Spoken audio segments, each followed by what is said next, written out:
హా పబ్లిక్ ఇప్పుడు మా రాముల తాత చెయ్యాల కదా, మరి మా పెద్ద మనిషి ఏడ ముచ్చట్లకు మూతులు జాపి కూర్చున్నాడు, పిలుద్దాం పాన్రి. ఓ తాత ఏం చేస్తున్నావే? గిట్ల అయితే ఎట్లరా? మీకు చెప్పి నానోరు పోతాంది కానీ మీకైతే తరిక తెలుస్తలే కదరా. మీరిత్తనే ఉన్నారు, మన లీడర్లు కూడా గత్తనే ఉన్నారు. ఇక ఎప్పుడు మార్పు వస్తుందిరా మీకు? మీరు ఎన్నడూ మారుతారు? చెప్పి నా తలికాయ నా నోరు పోతుంది కానీ మీకైతే కొద్దిగా కూడా శరణం లేదు, ఏం లేదు. నీకు గింతగానం మొత్తుకుంటా ఎవరు సప్పుడు చేయలేవురా? బెల్లం కొట్టిన రాలేక అట్లే ఉంటారేవురా? అట్లే సప్పుడు చేయమేవురా? ఆగో చిన్నపిల్లలకు చదువు నేర్పినట్టు వాళ్ళకేమో పాఠాలు నేర్పుతున్నావు ఏందే తాత? అరే వచ్చిన ఆయన బుజ్జి నువ్వే చెప్పొక్క మాట. ఊళ్ళో పెద్ద మనుషులు అన్నప్పుడు ఎట్లుండాలి? ఎవడన్నా ఏదన్నా ముచ్చట అడిగేది ఉంటే సిడుగ్గున చెప్పేటట్టు ఉండాలి నా వద్దా? మా వాళ్ళే వంకర టింకర మాట్లాడితే ఇక పచ్చ పొలకు సంద అవుతుందా కాదా? అట్లున్నారు మా వాళ్ళు. నువ్వు చెప్పొక్క పాది. ఇంతకు వాళ్ళకి ఏం చెప్పినావు? వాళ్ళేం వంకర టింకర మాట్లాడిన్లు? అరే అది కాదు పిల్ల, ఊళ్ళో కొంతమంది రైతుల ఆట మా వాళ్ళని పట్టుకొని అరే మాకు రైతు భరోసా పైసలు వల్లేదే అని అడుగుతారట. ఇంకొంతమంది రైతులేమో అరే మాకు రుణమాఫీ కాలేదే అని అడుగుతారట. అసొంటప్పుడు వీళ్ళు వాళ్ళకి ఎట్లా చెప్పాలి చెప్పు? నువ్వే చెప్పిగా. ఎట్లా చెప్పు అంటున్నావు? నువ్వే చెప్పరాదు? అరే సర్కారు గల్ల పెట్టిన పైసలు లేవు, ఆ పైసల కోసానికే మన ముఖ్యమంత్రి దేశాలు పట్టుకొని తిరుగుతాడు. అయినా కూడా ఎవరు నమ్ముతలేడు, అప్పు కూడా పుడతలేదు. సర్కారు అన్నట్టుగానే అన్ని రకాల పథకాలు హామీలు మీకు ఖచ్చితంగా అమలు పడుతుంది. మీరేం రంది పెట్టుకోకుర్రి. ఇవాళ రేపో జరంత వెనకైనా ముందైనా కూడా మీరు అన్న రైతు భరోసాను రుణమాఫీ ఖచ్చితంగా చేస్తుంది అని జనాలకు నమ్మ చెప్పాలనా వద్దా? నీ అవ్వ ఓ దిక్కు వ్యవసాయ మంత్రి తుమ్మల సారేమో మార్చి 31 లోపు రైతు భరోసా చేద్దాం అనుకున్నాం గానీ కుదరలేదు అనబట్టే. ఇక నిజామాబాద్ ఎమ్మెల్యే భూపతి రెడ్డి సారేమో 2 లక్షల లోపు రుణమున్న రైతులకు కూడా కొంతమందికి రుణమాఫీ కాలేదని ఖుద్దు మైకుల ముంగట్నే చెప్పబట్టే. ఇక గివీళ్లను ఎవరు కానిల్లుతి మమ్మల్ని కూడా మీరు మన్నించాలి. మార్చి 31కి రైతు భరోసా చేద్దాం అనుకున్నాం. మేము అనుకున్నది ఆలస్యమైంది. తప్పకుండా అతి త్వరలోనే మిగతా రైతు భరోసా కూడా మీ ఖాతాల్లో జమ చేస్తామని చెప్పి కూడా విజ్ఞప్తి చేస్తున్నాం. మరి చాలా మంది రైతులు 2 లక్షల లోపల ఉండి కూడా కొంచెం రుణమాఫీ కాలేదు. మరి అందరూ కూడా లిస్టు మీకు ప్రభుత్వానికి పంపించాం.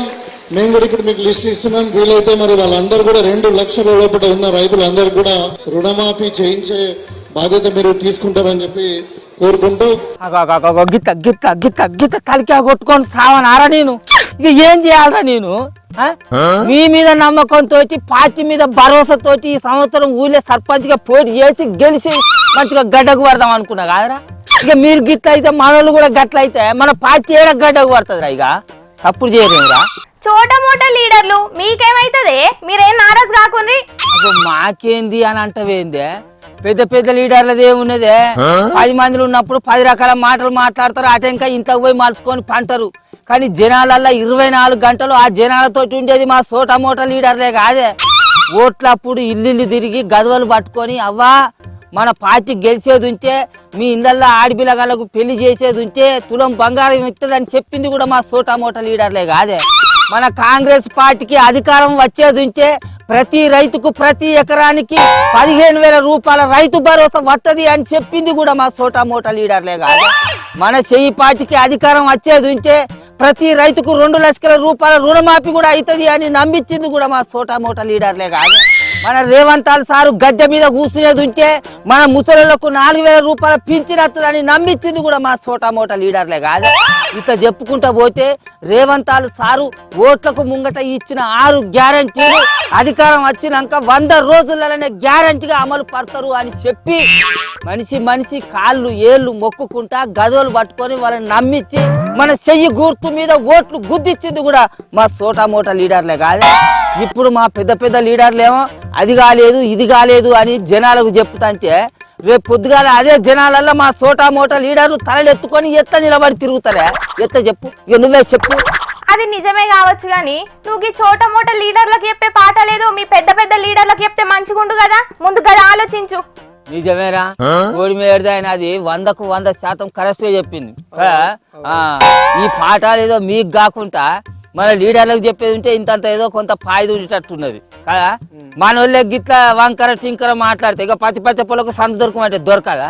గబున పత్తి పొల్లు రైతులకు 100% రుణమాఫీ కాలేదు, రైతు భరోసా సరిగ్గా వేయలేదు అని ఎవరైనా పుసుక్కుని అన్నారు అనుకో, మన వాళ్ళు మొత్తం అగ్గి మీద గుగ్గిరం లెక్క మూరేడు ఎగురవచ్చింది. ఇక మరి మన వాళ్ళు ఎందుకు ఇట్లా మాట్లాడతారు? ఇది పద్ధతేనా? ఇంకా అంతేకాదే తాత, తెలంగాణలకు వ్యవసాయం నేర్పిందే ఆంధ్రప్రదేశ్ రైతులు అని మాట్లాడుతున్నాడే మీ చేయిపాటి పెబ్బె మహేష్ కుమార్ గౌడ్ అన్న. 1923లో నిజాం సాగర్ ప్రాజెక్ట్ వచ్చినప్పుడు ఇక్కడికి ప్రకాశం జిల్లా, కృష్ణా జిల్లా, గుంటూరు జిల్లా నుంచి వచ్చి వ్యవసాయాలు స్థిరపడి వ్యవసాయం చేయడమే కాకుండా మాకు కూడా వ్యవసాయం నేర్పించిన సందర్భం. ఇక నా వల్ల కాదురా, మీకు మన లీడర్లకు పాఠాలు చెప్పుడైతే ఇక నా వల్ల అసలుకే కాదంటే కాదు. ఇది ఏబట్టి ఊళ్ళంచలేటన్న పోతాయి. లేకపోతే ఏందిరా ఏం మాటలు అవి? అరే పథకాలు అమలు పరచుడు శాత కాకపోతే జనాలకు చెప్పుకోవాలి, వాళ్ళకు అర్థమయ్యేటట్టు చెప్పుకోవాలి. పువ్వు పెట్టే కాడ పత్రి పెట్టి దండం పెట్టుకున్నట్టుగా జనాలకు కూడా మంచిగా అర్థమయ్యేటట్టు ఒక తరీకెంబడి చెప్పుకోవాలి. గిసొంటి మాటలేనా? అప్పు పుడతలేదు, మనల్ని ఎవ్వడు నమ్ముతలేడు, సంసారం అంతా తీసుకొచ్చి మీ చేతుల్నే పెడతా, మీరే పంచుర్రి, గీ తారీఖు నాటికి రైతు భరోసా వేద్దాం అనుకున్నాం కానీ కుదురుతలేదు, మా సర్కారు రుణమాఫీ చేసింది కానీ అందరికీ చేయలేదు, అసలు మనకు వ్యవసాయం అంటే తెలియదు కానీ పక్క రాష్ట్ర పొల రైతులు చెప్తేనే మనకు వ్యవసాయం తెలిసింది. ఇవి ఏం మాటలు అన్నట్రా? ఈ మాటలేనా ఇవి? ఈ మాటలు మన లీడర్లు మాట్లాడే మాటలు మీరు చేయబట్టి నేను ఈ ఊళ్ళో ఉండా, నేను ఎటన్నా వేరే దేశం అన్న పోతా, లేకుంటే వేరే రాష్ట్రానికన్నా పోతా, కానీ ఇక నేను నెగలరా ఇక్కడ, నేను నెగలా. అరే మళ్ళా అట్లనే మాట్లాడతావేమే? జనాల నడుమ తిరిగే మీరైనా జనాలకు అర్థమయ్యేటట్టు చెప్పాలి. సర్కార్ అన్నమాట ప్రకారం అన్ని పథకాలను అమలు చేస్తుంది, కాకపోతే జరంతా ఎనుకో ముందో అవుతుంది, ఓపిక పట్టాలి అని చెప్పాలి జనాలకు.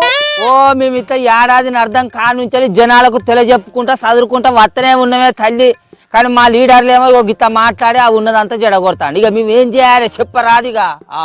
కానీ మీ చెయ్యిపాటి కార్యకర్తలకు చేతులెత్తి మొక్కాలనే. సర్కార్ అన్నమాట ప్రకారం పనులు చెయ్యకున్నా కూడా మీరు గదే జెండాను మోసుకుంటా సర్కార్ను వెనకేసుకత్తాలి ఇవుడు, అదే మీ గొప్పతనం. అరే ఇది మనల్ని తిడుతుందంటావా పొగుడుతుందంటావా? ఎట్లయితే మనల్ని మనమే చక్కగా లేనప్పుడు ఎవ్వరు ఏదన్నా కూడా జరంతా ఓపికతో ఉండాలి కదా, ఎందుకంటే ముంగట సర్పంచ్ ఎలక్కాలు ఉన్నాయి. సరే ఇక నేను చెప్పింది అయితే మీకు మంచిగా యాదుకున్నాయి కదా. ఇప్పటి వరకు మన సర్కారు అమలు పరుస్తున్న పథకాలు అన్ని కూడా జనాలకు తీసుకుపోయి వాళ్ళకు మంచిగా తెలియజెప్పాలి, సరేనా? చెప్తాం గానీ తాత, మొన్న అవతల పార్టీలతో కూర్చొని ముసలోళ్ళకు 4000 పింఛన్లు ఇస్తలేనని మన గవర్నమెంట్ మీదనే ధర్నా చేసినవాట కదా. మరి కాదారా, సర్కారు గద్దె మీద కూర్చోగానే మా ముసలోళ్ళకు 4000 రూపాయల పింఛన్ ఇస్తానన్నది. అంతేందుకు కోమటిరెడ్డి వెంకటరెడ్డి సారు నిండు సభల అరే కేటీఆర్ చూసుకోరా, ముసలోళ్ళకు 4000 రూపాయల పింఛన్ మీద సర్కారు మొదటి సంతకం అని ఎట్లా పడితే అట్లనే మైకు గొట్టం అందుకొని మాట్లాడాను, కానీ ఇంతవరకు పత్తకే లేదు. మరి మందికేమో మంగళవారం, నీకేమో సోమవారం అన్నట్టు గా అన్నలకేమో ఎట్లా మాట్లాడాలి అని పాఠాలు నేర్పబడుతుంది. గా అన్నలు కూడా గట్లనే ఏదో పథకం దాకా మాట్లాడతలేరు కావచ్చు, దానికి వాళ్ళని ఎందుకు తిడుతున్నావు చెప్పు? ఓ గదే కాదు బుజ్జి, ఈ ముసలోడు మొన్న మహిళతో కూర్చొని సర్కారు నెలకు 2500 ఇవ్వాలని ధర్నా చేసిండు బుజ్జి. కూడా కథని చెప్తారా జరసేపు సైజు ముసలోడా, ఫస్ట్ నువ్వు మారి మాకు నీతులు చెప్పు, నువ్వు పార్టీలు కూడా బరక తక్కువే మాకండి.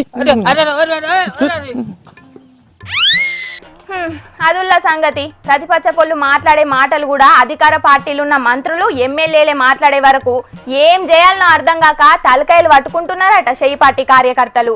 పథకాలు ఆలస్యం అవుతున్నాయని కార్పొరేటర్లు లొల్లి ఎత్తుంటే జల్దిన అమలు చేయకపోగా ఇంకా ఆలస్యమే అవుతున్నాయని మైకుల ముంగట ఒప్పుకుంటున్నారట చెయ్యిపాటి లీడర్లు. గట్లుంటది మరి ప్రజాపాలన అంటే అని అనవట్టిండ్రు లగ్గి ముచ్చటెరకైన తెలంగాణ